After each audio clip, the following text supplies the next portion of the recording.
nesse ano.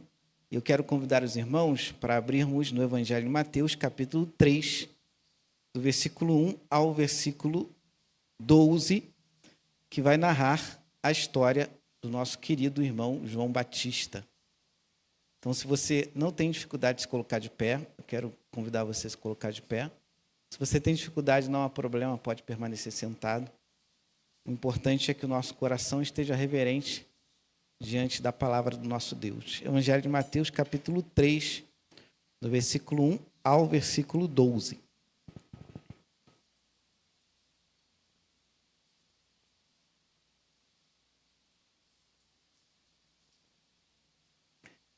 Leremos juntos o texto nessa noite, tá? Se todos acharam, né? Amém. Amém? Amém? Todos acharam? Então, vamos ler o texto juntos. Evangelho de Mateus, capítulo 3, do versículo 1 ao versículo 12. A palavra de Deus diz assim: Naqueles dias apareceu João Batista pregando no deserto da Judéia e dizia: Arrependei-vos, porque está próximo o reino dos céus. Porque este é o referido por intermédio do profeta Isaías. Voz do que clama no deserto, preparai o caminho do Senhor e endireitai as suas veredas. Usava João vestes de pelo de camelo e um cinto de couro, e a sua alimentação era...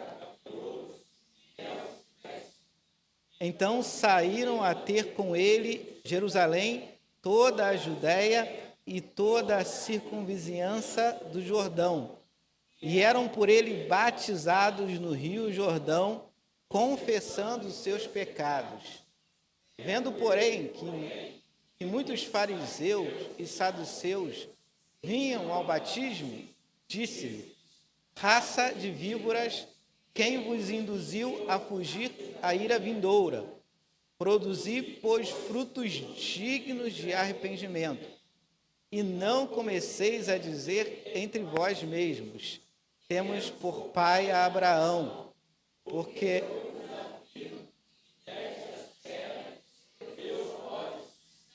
filhos de Abraão, já está posto o machado à raiz das árvores. Toda árvore, pois, que não produzir, é cortada e é lançada ao fogo. Eu vos batizo com água para arrependimento, mas aquele que vem depois de mim é mais poderoso do que eu, cujas sandálias não sou digno, e ele vos batizará e com fogo. E a sua pá, e limpará completamente a sua eira, recolherá o seu trigo no celeiro, mas queimará a palha. Amém. Glória a Deus. Os irmãos podem sentar-se, que o Senhor nos edifique, né, por meio da exposição da sua palavra, que fale ao nosso coração nessa noite especial, o coração dos irmãos que estão aqui, ao coração dos irmãos também que têm a oportunidade de nos acompanhar por meio da transmissão.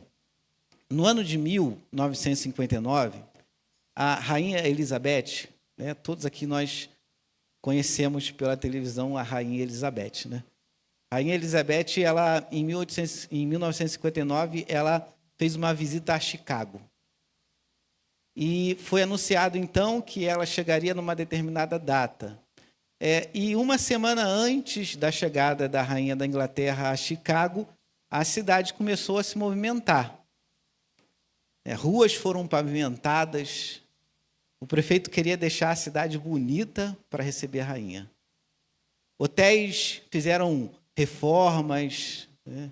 As instituições começaram também a reformar seus prédios. Tudo isso incentivado ali pelas autoridades que estavam ali, né, porque queriam que a Rainha Elizabeth ela ficasse impressionada com a recepção que ela teria naquela cidade ali. Então, eles agiram de maneira a impressionar a rainha, porque eles receberiam a figura de uma visitante que seria ilustre, uma visitante ilustríssima. Então, a cidade ficou naquele alvoroço. E aquele alvoroço produziu toda essa preocupação de receber bem a rainha, né, da cidade estar bonita, dela ter, assim, gosto pela visita que ela faria e o período que ela estaria, né, a cidade, o objetivo da cidade era impressionar a rainha, porque, de fato, era uma figura muito ilustre, né? A narrativa em questão aqui, meus irmãos, fala também da visita de alguém muito ilustre. Muito mais ilustre do que a rainha da Inglaterra. Não há nem comparação. Porque quem está chegando aqui, né, na narrativa, a narrativa vai anunciar alguém que é não apenas o rei da terra, mas é o rei de todo o universo. É o rei de todo o cosmos. Está chegando um momento que o Messias há de encarnar-se. E as profecias do Antigo Testamento falam de alguém que iria preparar o caminho para essa chegada. E esse alguém é justamente o nosso personagem também em questão, João Batista. Uma figura muito pitoresca. João Batista, ele era um eremita. Ele vivia afastado da cidade. A forma de vida e a forma de viver era uma forma totalmente diferente daquelas pessoas que estavam ali no meio urbano. Ele sempre vivia afastado, né? A alimentação que é descrita é uma alimentação totalmente diferente. As vestimentas é também totalmente diferente, porque ele era um eremita. Mas João Batista é considerado por Jesus Cristo como o último dos antigos profetas do Antigo Testamento. Ele vai encerrar o ciclo dos profetas. Embora ele vai pregar já no contexto da vinda de Jesus, ele vai encerrar o ciclo dos grandes profetas do Antigo Testamento. Ele é o escolhido. Ele é o escolhido para pregar, para anunciar, para falar da vinda daquele que iria transformar toda a história humana. Ele quem iria preparar por meio da sua pregação. E ele era uma figura, como eu falei, distinta. Se você visse João Batista nos dias de hoje, andando hoje, seria uma figura que você nem daria atenção para ele. Contudo, João sendo como é, o texto vai falar que João ele arrasta multidões. Todos iam ter com ele. Todos iriam ouvir a sua pregação, porque o Espírito Santo era em João Batista. E o ministério de João Batista é um ministério tremendo e um ministério profundo. João Batista não tinha um terno luxuoso, João Batista não tinha uma veste que talvez impressionasse as pessoas, né? João Batista talvez também não tinha lá uma aparência muito bonita, mas as palavras de João Batista eram palavras que atraíam multidões, porque o Espírito Santo falava por meio daquele homem, daquele que é considerado por Jesus o maior e o maior dos profetas. Ele foi comissionado para pregar, para preparar o caminho do Senhor, para preparar os corações, para preparar aqueles corações que iriam receber a presença do ilustre Rei, que era o nosso Senhor e o nosso Salvador Jesus Cristo. Então, o texto em questão vai falar do início do ministério de João Batista e vai falar de algumas características da pregação dele. E aí eu quero citar aqui algumas características e fazer uma aplicação para as nossas vidas. A primeira característica da mensagem do evangelista João, a gente pode ver no versículo 2, arrependei-vos porque está próximo o reino dos céus. A mensagem de João fala de uma expectativa, a expectativa da chegada do rei, a expectativa da chegada do Salvador, a expectativa da chegada do Messias, a expectativa da chegada dessa figura ilustre. Há no coração e há na pregação do próprio profeta, do próprio pregador, essa expectativa, porque o próprio João Batista, ele ansiava por encontrar o Cristo, por encontrar o Salvador. Deus havia concedido a grande honra, o grande privilégio dele ser o pregador que antecederia a figura do Messias.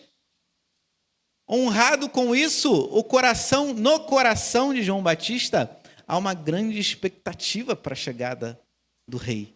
Há uma grande expectativa para a chegada do Senhor.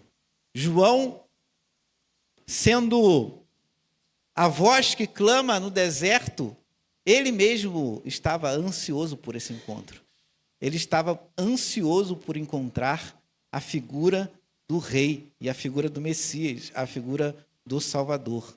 Havia, então, na pregação de João Batista, essa grande expectativa. Olha, ele vem. Quem vem? O Messias vem. Olha, ele vem. Quem vem?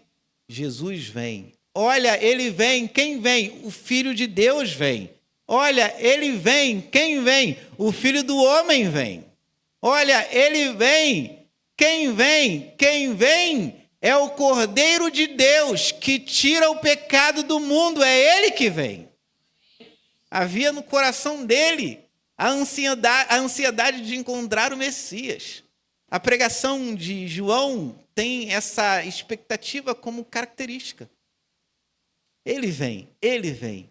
E aí no Evangelho de Lucas nós vemos o anjo falando para as pessoas que estavam ali, olha, para os magos, os pastores, olha, eu tenho aqui uma grande notícia para vocês. Quem não gosta de receber uma grande notícia, né? Tem gente que é muito curiosa, né? Eu não vou chamar de fofoqueiro não, gente. Fofoqueiro é feio. Mas tem gente que é muito curiosa, né? Gosta, assim, de uma notícia, né? Gosta de receber uma notícia. Quem não gosta de uma boa notícia? O anjo, então, fala, olha, eu tenho uma excelente notícia, eu tenho uma boa notícia. Vai nascer na cidade de Davi quem? Quem que vai nascer na cidade de Davi? O Salvador. O Salvador. Ele vai nascer na cidade de Davi. O Salvador, o Senhor. Aquele que tinha sido prometido no Antigo Testamento. Então, também a notícia gerou no coração dos magos e no coração dos pastores a grande expectativa de encontrar a Cristo, de encontrar o Rei, de encontrar o Senhor. O apóstolo Paulo vai falar em uma de suas epístolas, se eu não me engano, em Corinto ou em Romanos, ele vai falar, Maranata vem, Senhor Jesus. Ele deseja ter um encontro com esse Senhor glorioso, com esse Senhor maravilhoso. Ele deseja ter novamente um encontro pessoal com Cristo. Ele anseia por esse encontro, ele deseja, há uma expectativa no coração do apóstolo Paulo de que Cristo venha novamente e o resgate e o encontre. Eu espero sinceramente, irmãos, que haja no nosso coração a expectativa e o desejo de estar com Cristo. A expectativa e o desejo de estar com o Senhor. Sinceramente, eu espero que haja no nosso coração esse anseio, o anseio pela chegada dele, o anseio pelo encontro, em duas perspectivas, porque somos chamados a encontrar a Cristo diariamente num relacionamento pessoal e íntimo com Ele. Você e eu, nós somos chamados ao encontro diário com Jesus. Ao encontro todos os dias. A uma fé pessoal. A uma fé íntima com Cristo. Uma outra perspectiva é justamente a perspectiva escatológica de que o Senhor vem nos encontrar, nos resgatar totalmente do pecado, nos resgatar totalmente deste mundo que já está entregue ao maligno, nos resgatar dessa situação e dessa realidade. Então façamos como Paulo, Maranata vem, ó Senhor Jesus. Na nossa pregação, irmãos, deve haver uma expectativa, tem que haver a expectativa desse encontro com Cristo, desse encontro com o Senhor. E há na pregação de João Batista essa expectativa. João, ele vai fechar o ciclo dos grandes profetas do Antigo Testamento. João aparece pós o período intertestamentário, que os irmãos conhecem bem. Entre Malaquias e Mateus, você tem quantos anos? 400 anos sem Deus levantar um profeta. 400 anos que Deus estava em silêncio. Que Deus não falava nada, absolutamente nada com aquele povo. E agora aparece João Batista, trazendo essa mensagem gloriosa, essa mensagem maravilhosa. Depois de um período longo de silêncio, onde Deus não estava mais falando com a nação. E isso é extraordinário, porque quando João aparece, a gente percebe na pregação dele essa grande expectativa. Você quer encontrar a Cristo? Você quer estar com Cristo? Você quer que Ele venha? Você quer que Ele venha ao seu coração, à sua mente, à sua vida? Mude você de dentro para fora. Não uma mudança externa, não, mas uma mudança de dentro para fora. Mude você completamente. Liberte você dos seus pecados. Que haja expectativa no seu coração pelo encontro com Cristo. E que haja uma expectativa escatológica também. Jesus virá. Ele virá. Ele virá. Ele virá. Uma outra característica que está presente na pregação de João Batista, que vai anunciar a chegada do reino, que vai anunciar a chegada do Messias, está no versículo 2 ainda. Eu inverti a ordem. Arrependei-vos. Arrependei-vos. Arrependimento, meus irmãos, é pressuposto para a entrada no reino de Deus.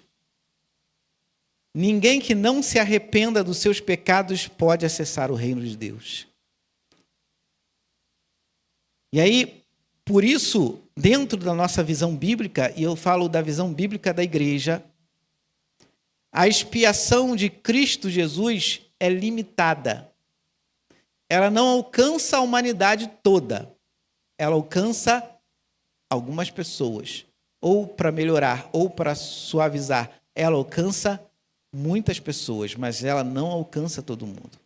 Porque arrependimento é pressuposto para a entrada no reino de Deus. Quem não se arrepender, meus irmãos, não entra no reino do Senhor. Aí é claro que nós vamos entender que o arrependimento é produzido por quem? É produzido pelo próprio Deus, porque isso não é mérito humano também não. Porque lá na Epístola de Romanos, o apóstolo Paulo fala, olha, vocês não sabem que é a bondade de Deus que conduz vocês ao arrependimento?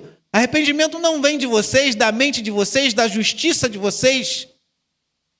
Não vem de vocês. E João está diante de fariseus e de escribas que confiavam na sua própria justiça, que achavam que não tinha necessidade de se arrepender ou que eles mesmos teriam condições de produzir o seu arrependimento. Mas arrependimento é a bondade de Deus que produz, irmãos. Isso não vem de nós, isso é mérito de Deus. Mas existe uma exigência ética para entrar no reino de Deus, que é se arrepender dos pecados. Não pode entrar no reino de Deus com os pecados, gente. Sabe? Não pode entrar. E João, a pregação dele é carregada com essa convocação, com essa exortação. O batismo de João, o texto vai falar que era um batismo de arrependimento. No versículo 6, olha, eles eram por ele batizados no Rio Jordão, confessando os seus pecados. Era um batismo de arrependimento. Era um rito de purificação. Era um rito de purificação.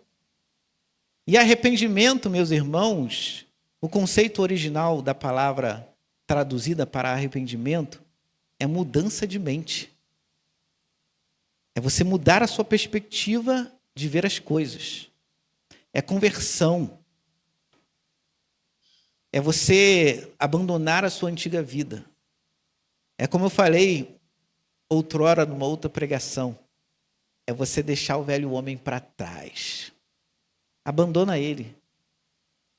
Com o velho homem você pode ser impiedoso. Seja impiedoso com ele. Deixa ele para trás, que ele só vai te fazer mal. A pregação de João Batista é carregada com essa convocação de arrependimento, com essa exigência de arrependimento. Arrependimento não é um remorso superficial, irmãos, mas é uma mudança de mentalidade que conduz a uma nova direção. É uma mudança de mentalidade que conduz você a uma nova vida, a uma nova existência, a uma nova experiência. É como Zaqueu, que recebe Jesus em casa, e Zaqueu vira para Jesus e fala: Senhor, hoje eu vou devolver 2 vezes mais o que eu roubei, o que eu defraudei. E Jesus vira para Zaqueu e fala: hoje houve salvação nesta casa, porque este também é um filho de Deus. Depois que Zaqueu encontrou Jesus, a vida dele foi diferente. Ele deixou a vida do roubo e aquela vida que não agradava a Deus. Ele assumiu o seu pecado diante de Jesus, confessou o seu pecado e falou: Senhor, a partir de hoje eu sou uma nova pessoa, eu não vou viver mais como eu vivia antigamente. A pregação de João Batista deixa claro a necessidade de uma nova vida, de uma nova existência, de uma nova experiência.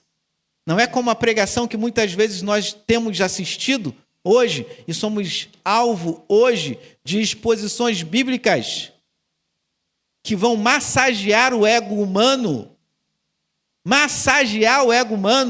dizendo que o homem pode, dizendo que o homem é capaz, dizendo que o homem, ele merece o que Cristo fez na cruz do Calvário.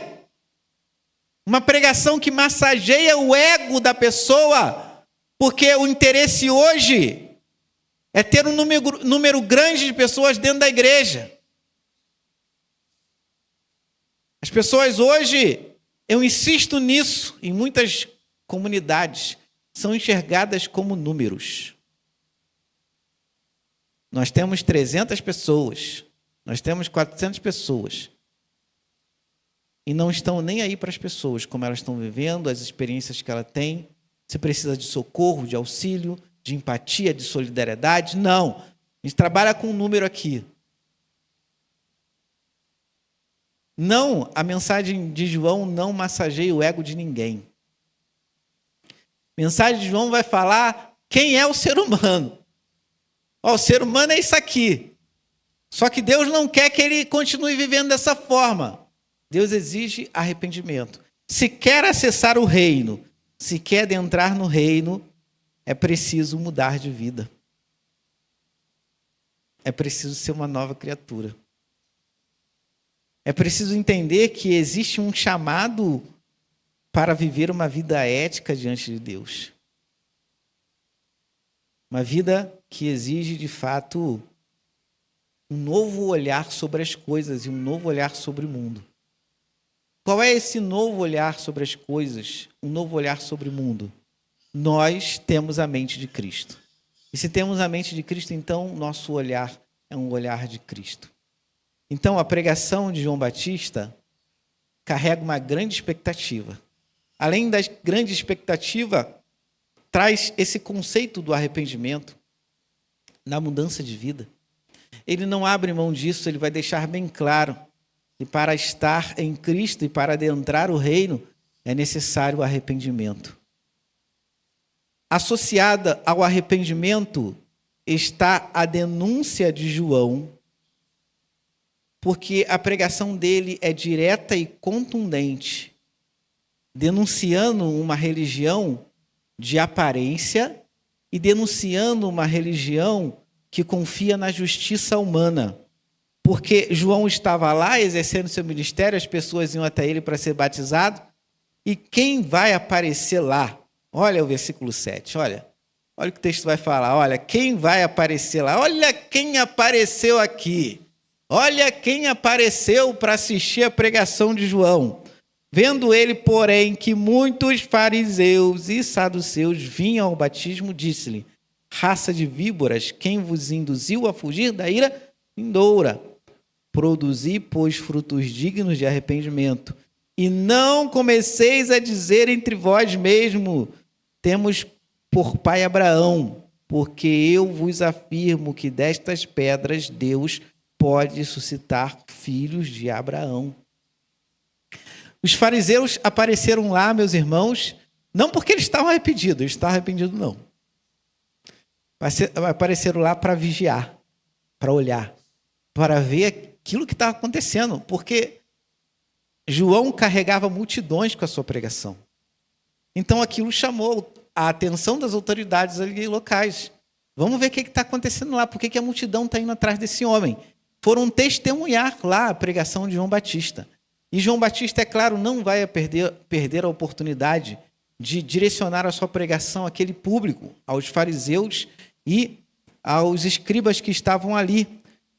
Homens e mulheres, homens que viviam uma religião de aparência e homens que confiavam na justiça humana, nos méritos humanos. Eu sou fariseu, eu sou saduceu, eu sou escriba, então meu lugar já está guardado no céu. Eu não preciso me arrepender,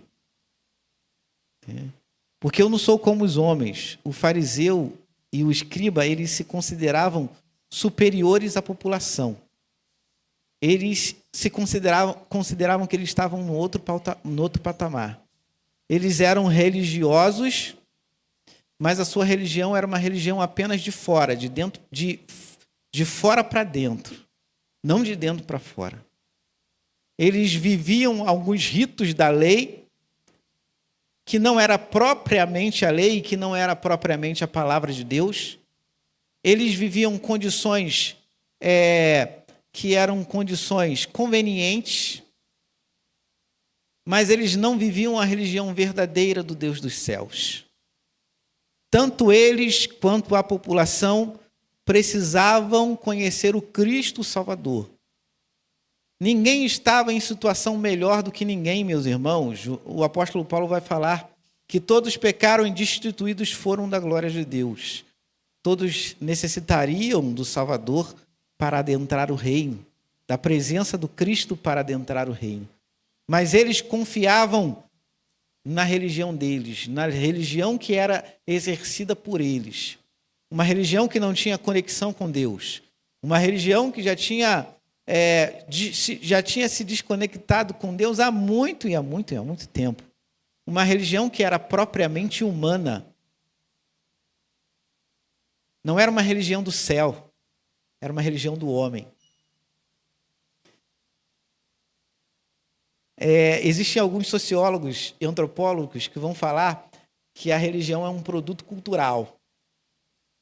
Ou seja, a religião como produto cultural, ela é uma criação do homem. É o ser humano que cria a religião.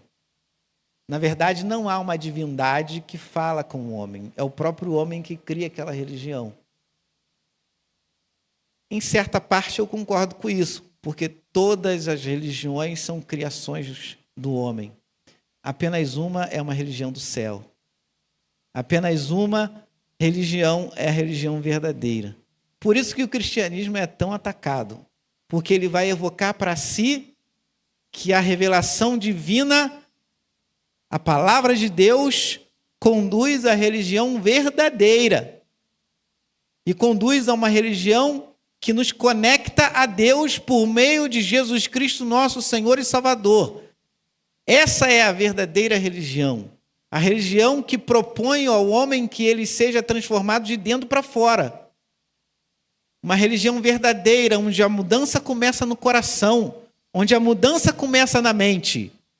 Porque não adianta nada, meus irmãos, nós estarmos vestidos de vestes estalares ou belas vestes, se por dentro de nós não há Deus no nosso coração, não há Cristo nosso Senhor, não há Cristo nosso Salvador. E aí, nós presenciamos, como também João Batista presenciou e denunciou na sua pregação, uma religião que era fundamentada na aparência e uma religião que era fundamentada na justiça humana. Qual é essa religião? É uma religião que alguns estudiosos e alguns teólogos vão dizer que é a religião humanista. Porque na religião humanista, quem é o centro? O homem. O homem é o centro de tudo. Na religião humanista, a religião serve ao homem. A religião não serve a Deus, a religião não conecta a Deus, a religião não liga a Deus. Mas a religião serve ao homem e serve a seus propósitos. E o homem muitas vezes tem o seu coração visitado pela malignidade.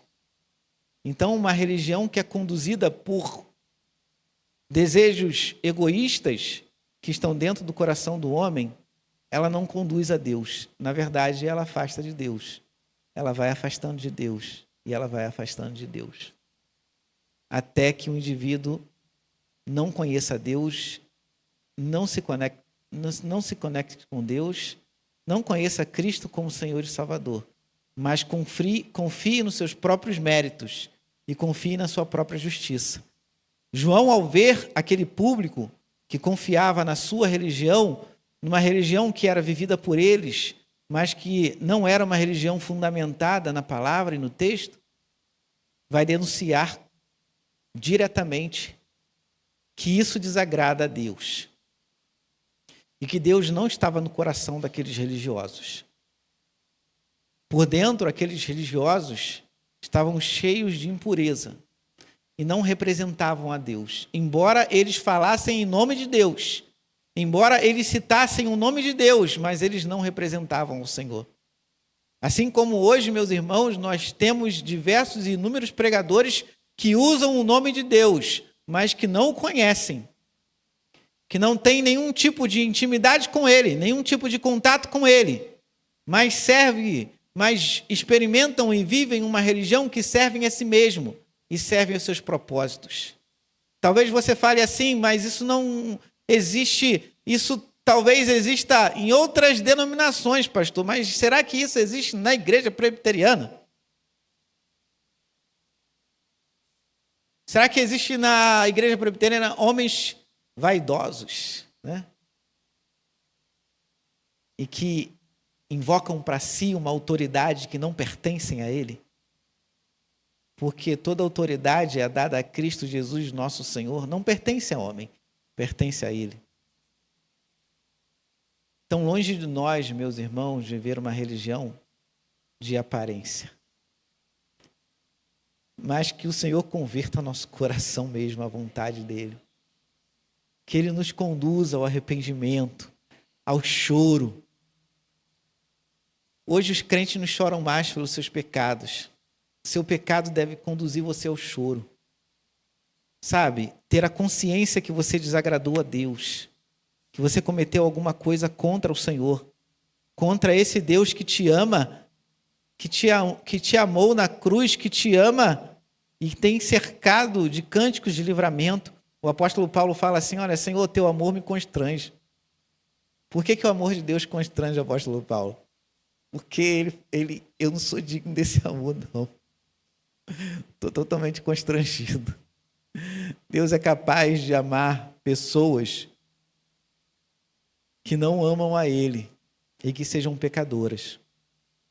Mas esse mesmo Deus que ama essas pessoas também é o Deus que exige uma mudança de vida, uma experiência nova, uma perspectiva nova. Uma religião verdadeira, que se submeta à autoridade desse Cristo e desse Senhor. Não que fique inventando aí da cabeça como é que se vive a fé. Tem gente na igreja que inventa da cabeça como é que vive a fé. Não é para inventar, irmãos, é para se submeter ao texto da palavra de Deus. É crer e entender que a palavra é a revelação bíblica e todos nós estamos sob a autoridade dela. Todos nós, sem exceção. Então que Deus nos livre de uma religião sem coração, sem sentimento, vazia, fria e inativa, porque isso não agrada a Deus. João Batista vai falar isso na sua pregação, porque ele também fala do juízo divino. Ele fala do juízo divino quando no final do texto, quando no versículo 10 ele fala: já está posto o machado e a raiz da árvore. Toda árvore, pois, que não produz bom fruto é cortada e lançada ao fogo. João anuncia por meio da sua pregação o juízo divino. O fato de que Deus não se agrada de corações que não se arrependem. Deus não se agrada, irmãos, de corações que não se arrependem. E Deus também não se agrada daquele que vive uma religião só de aparência. Daquele que vive uma religião totalmente afastada dele. Tem gente na igreja, meus irmãos, que, como eu falei, eu vou insistir nisso. Tem gente na igreja que evoca o nome de Deus, mas que não conhece a Deus. Tem gente na igreja que pensa que está no caminho de Deus, mas não está no caminho de Deus, está no caminho afastado do Senhor. Porque confia nos seus próprios méritos e confia na sua própria justiça. Esse tipo de comportamento não agrada a Deus. Esse tipo de comportamento gera indignação na pessoa de Deus. Esse tipo de comportamento, meus irmãos, não agrada o Senhor dos Exércitos, não agrada o Messias.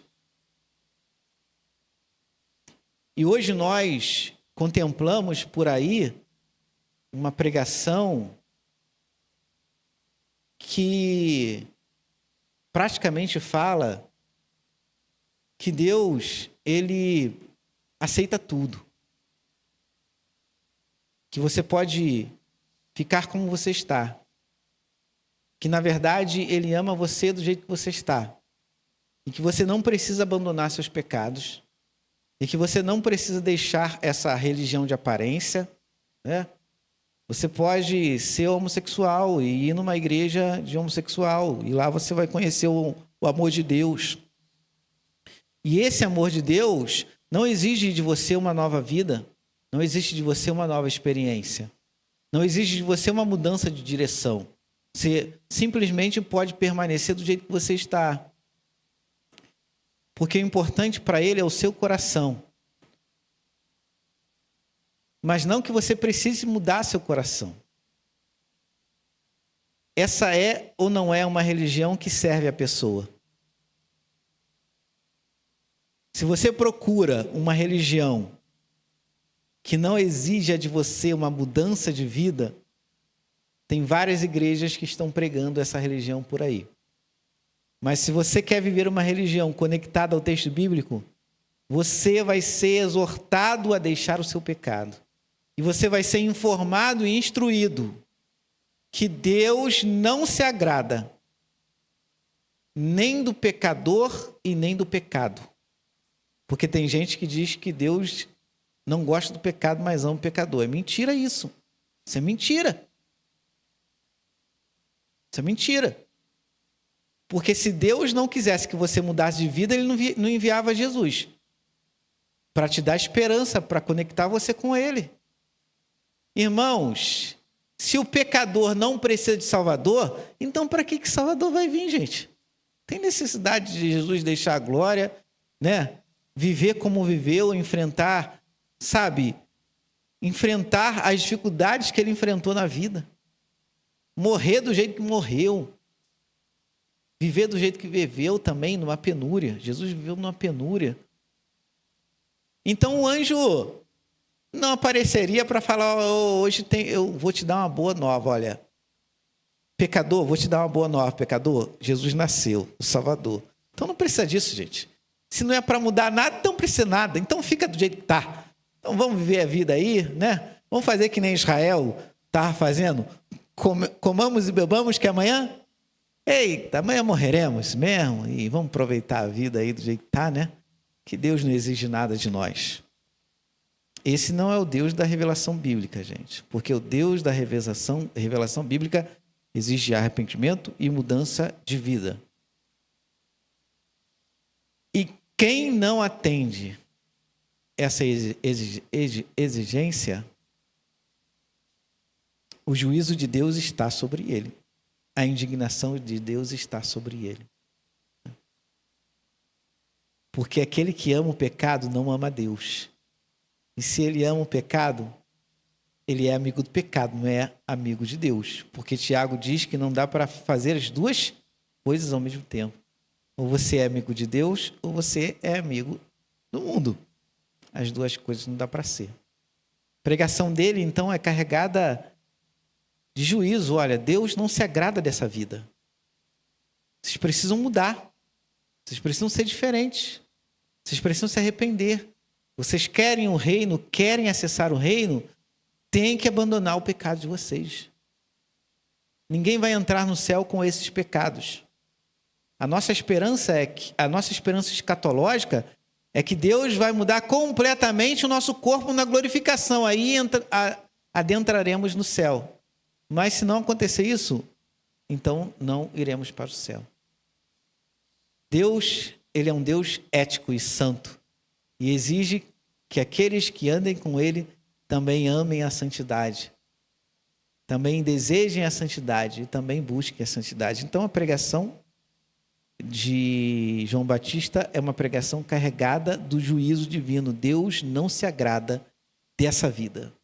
Deus não se agrada dessa existência. Para finalizar, meus irmãos, a última característica que eu vejo na pregação de João Batista, e aí é um ponto de virada naquilo que ele tem falado, está no versículo 11 e 12. Eu vos batizo com água para o arrependimento, mas aquele que vem depois de mim é mais poderoso do que eu, cujas sandálias não sou digno de levar. Ele vos batizará com o Espírito Santo e com fogo. A sua pá ele tem à mão e limpará completamente a sua eira. Recolherá o seu trigo no celeiro, mas queimará a palha em fogo inextinguível. Jesus faz o que o homem não pode fazer. Jesus faz aquilo que o homem não pode fazer. O que o homem não pode fazer? Nem eu, nem você, nem o fariseu. Salvar a si mesmo.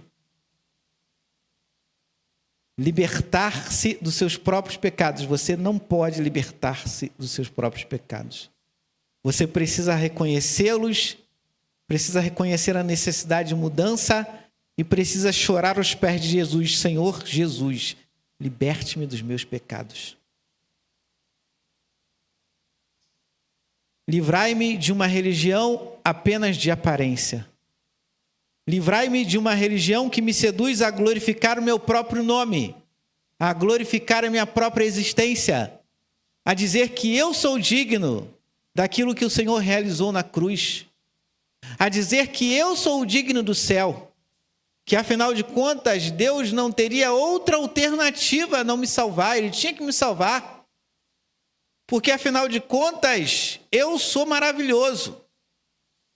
Eu sou maravilhoso.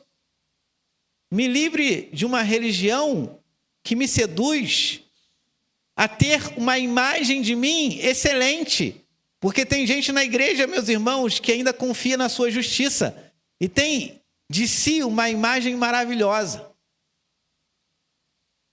Afinal de contas, Deus não tinha outra alternativa a não ser me salvar.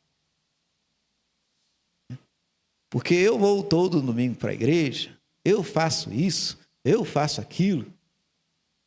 A razão de ir para a igreja é convencer a Deus que Ele é merecedor, não como um ato de amor e de adoração a Deus. Porque é uma religião que glorifica a si mesmo. Jesus é o Salvador. É o Salvador. E Ele faz aquilo que o homem não pode fazer. Ele faz por você aquilo que você não pode fazer. Aos queridos que estão nos assistindo, Ele faz aquilo que você não pode fazer. Você não pode abandonar os seus pecados sozinhos. Você precisa de Jesus para fazê-lo. Você não pode garantir o seu lugar no céu sozinho. Você precisa de Jesus para fazê-lo. Você não pode viver uma nova vida e uma nova experiência sem Cristo Jesus, o Senhor e o Salvador. Você precisa de Cristo. Você não pode santificar a sua alma e santificar o seu coração sem a figura de Cristo, sem o nosso Senhor e Salvador Jesus Cristo, porque Hebreus vai falar que Ele é o santificador das nossas almas. Você não pode viver uma religião verdadeira sem a intervenção de Jesus, o grande Salvador. Só Jesus pode realizar isso pelas pessoas. E João está deixando bem claro que ele é cheio do Espírito Santo e que Deus tem usado ele como instrumento para mudar a vida daquelas pessoas. Mas ele não é o Cristo e ele não é o Messias. Ele não é capaz de salvar o homem. Ele carrega a mensagem que Deus colocou em seus lábios. Mas ele não é capaz de fazer essas coisas que ele está descrevendo aqui. Olha, eu batizo apenas com água. Mas essas obras aqui são realizações de Jesus. Ele é poderoso. Eu não sou digno de tirar a sandália dele. Ele vos batizará com o Espírito Santo e com fogo. Ele salvará vocês. Ele libertará vocês. Então há esperança para o perdido. E esse é o clímax da mensagem de João. Há esperança para o pecador. Para o mais vil pecador, há esperança para mudar de vida. Vamos fazer aqui algumas aplicações, porque o texto nos chama a isso, irmãos. Que haja no teu coração a expectativa de encontrar com Cristo. Em duas perspectivas. Porque Jesus chama você a um relacionamento espiritual diário. É para não esquecer dele, irmãos, durante o dia. É para incluí-lo na sua existência. É para pensar nele. É para desejá-lo. Pensai nas coisas que são do alto e não nas que são da terra, diz o texto de Colossenses. E quem está no alto? Deus está no alto, Jesus está no alto. Você já parou para ter aqueles momentos de meditação onde você para assim e pensa, Jesus é lindo. Jesus é lindo, rapaz. Eu estou aqui maravilhado porque eu era um pecador. Desculpe a expressão forte, eu era um pecador desgraçado mesmo. E a palavra desgraçado significa sem graça, irmãos. Sem a graça, sem a graça. Aquela pessoa que não tem a graça. Então, antes de Jesus, nós éramos todos desgraçados. Ninguém tinha graça. Mas aí somos agraciados pela presença do Salvador, né? Aí você para assim o dia e pensar, oh, meu Jesus amado, que seria de mim sem o Senhor? Eu não conseguiria acessar o reino, não conseguiria ser conciliado com o Pai, não conseguiria viver a vida cristã na integralidade, que seria de mim sem o Senhor. Pense em Jesus. Haja no teu coração a expectativa de encontrá-lo, né? De você parar aquele momento e meditar na pessoa dele. E haja no teu coração a expectativa do retorno escatológico de Jesus. Maranata, vem, Senhor Jesus. A igreja canta isso. A igreja deseja isso. Mas algumas igrejas não estão desejando não, gente. Algumas igrejas estão falando, Jesus, demora mais um pouco aí, porque o negócio aqui está bom. Porque são igrejas que servem a si mesmo. E não apontam e não glorificam a Cristo. E não anunciam o seu retorno, a sua vinda. Jesus vai voltar novamente, irmãos, eu creio. E quando ele voltar, ele vai exercer juízo. Esse juízo que João aqui está anunciando. E nós não podemos, muitas vezes, mascarar a mensagem. Não, a mensagem é essa. A gente pode falar com muito amor e com muito carinho. Olha, Jesus vai voltar de novo. E se você não estiver em Cristo, você vai sofrer um bocado. Bastante mesmo. Vai sofrer pouco não, vai sofrer bastante mesmo, né? Fale da realidade. É claro que você não vai ser um João Batista, né? Porque senão hoje é mais complicado, né? Se a gente aparecer, meus irmãos, com veste de cordeiro, né, vai ser lá um doido andando na rua,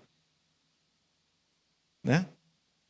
Mas nós somos chamados também para, como João, pregar a palavra do Senhor, ser um arauto da mensagem, porque eu e você, nós cremos que Jesus voltará, amém? Então nós precisamos anunciar aos corações o retorno de Jesus. Então, assim como João Batista o fez na primeira vinda, a igreja o deve fazer na segunda. Nós devemos preparar os corações por meio da pregação do Evangelho para que as pessoas entendam a necessidade de crer em Cristo e de receber Ele como Senhor e como Salvador. Há pessoas lá fora que Deus quer salvar, gente. Há pessoas lá fora que Deus quer salvar. Há pessoas lá fora que Deus ama como nos ama. E elas estão lá fora sofrendo sem conhecer esse nome maravilhoso. E Deus nos dá o grande privilégio de sermos os profetas da atualidade, né? É nós que vamos falar, é nós que vamos anunciar. Olha, Jesus está voltando. E você precisa preparar seu coração para isso. Nossa pregação precisa ser incisiva, como foi a pregação de João Batista. E o conteúdo da nossa pregação não deve ser alterado para agradar homem nenhum. Nosso primeiro compromisso, meus irmãos, é com Deus e com a sua palavra. Nós somos arautos do Evangelho. E ai de nós, e ai daqueles que mudam a mensagem do Evangelho para agradar a homens, para atrair a homens, para encher a igreja. Ai daqueles que alteram o texto bíblico e transformam a mensagem de Deus numa mensagem humana, para agradar o homem pecador. Não sei se vocês sabem, houve uma alteração no texto bíblico aqui no Brasil. Foi alterado aí, procuram saber. Houve uma alteração do texto. Tiveram a audácia de fazer isso. Para quê? Para que pecadores que não se arrependam e queiram ficar nos seus pecados tenham uma igreja para si. Mas ai dessas pessoas, porque essa religião não é de Deus, essa religião é do homem. E a religião do homem pode até prosperar aqui no mundo físico, porque, olha, que mensagem maravilhosa é falar assim, olha, você pode continuar com todos os seus pecados e ainda ir para o céu. Oh, meu Deus do céu, aí vai ser bom demais. Um evangelho que não exige nada de mim. Se não fosse o Espírito Santo de Deus na minha vida, eu acho que eu entrava para essa igreja também, gente. Porque pode continuar pecando, pode continuar fazendo tudo. Que ainda assim você vai para o céu. Né? Mas lá o texto de Apocalipse diz que não vai entrar quem? Não vai entrar o mentiroso, não vai entrar o homicida, não vai entrar... tem uma galera lá que não vai entrar, gente. Idólatra, gente, é o texto bíblico que está falando. O texto bíblico está falando que não é todo mundo que vai entrar, gente. Não tem como duvidar disso. A gente não pode mudar isso.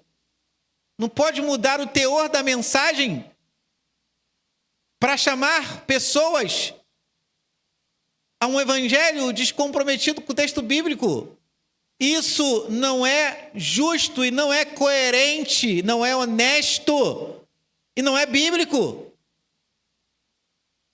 As pessoas devem vir e serem orientadas a viver a religião verdadeira, que agrada a Deus, que é a religião que muda corações e muda vidas. Então, o conteúdo da nossa mensagem tem que ser como o conteúdo da mensagem de João. E eu e você devemos anunciar, meus irmãos, que Jesus é o Messias, e que ele pode fazer aquilo que o homem não tem condições de fazer. Tá, Deus não quer que o homem viva no pecado. Então, como isso pode ser mudado? Jesus Cristo, nosso Senhor e Salvador. Ele é o nosso libertador. Ele é o nosso redentor. A mensagem da igreja é essa. E o conteúdo da mensagem da igreja é esse. Jesus Cristo é o Salvador. Ele é o Salvador. E como Salvador, ele pode mudar corações, ele pode mudar vidas. Ele pode libertar de todos os pecados. Porque ele é poderoso, ele é maravilhoso. Ele pode fazer aquilo que a gente não pode fazer. Ele pode fazer aquilo que a igreja não pode fazer. Porque o seu poder é limitado, ilimitado.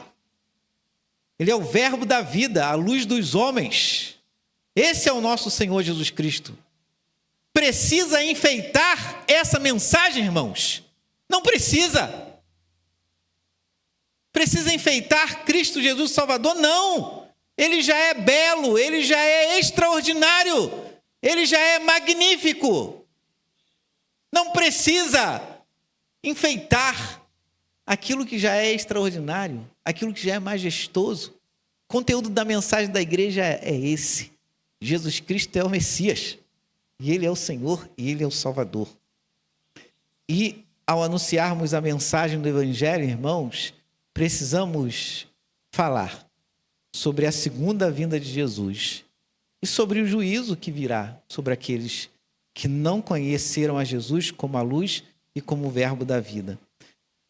Preparando o caminho para o Senhor. João Batista preparou o caminho para o Senhor. E os nossos ministérios podem estar à luz do ministério de João e à luz da mensagem de João. Deus nos chama, a igreja, para prepararmos o caminho do Senhor, porque Ele virá. Ele virá mais uma vez. E Ele virá em glória, como o juiz de toda a terra, e há de julgar vivos e mortos. E há de dar um fim na história do homem. Porque começou nele e vai terminar nele também. Que Deus assim nos ajude a sermos verdadeiros preparadores do caminho do nosso Senhor. E que sejamos, na nossa geração, como João Batista, né? Fervoroso, uma pregação fervorosa, direta, cheia de expectativa, que denunciava uma religião humanista, de aparência, e que falava do juízo do Senhor. Que uma vida de pecado gera indignação diante de Deus. Deus nos abençoe em nome de Jesus. Vamos ficar de pé, vamos cantar.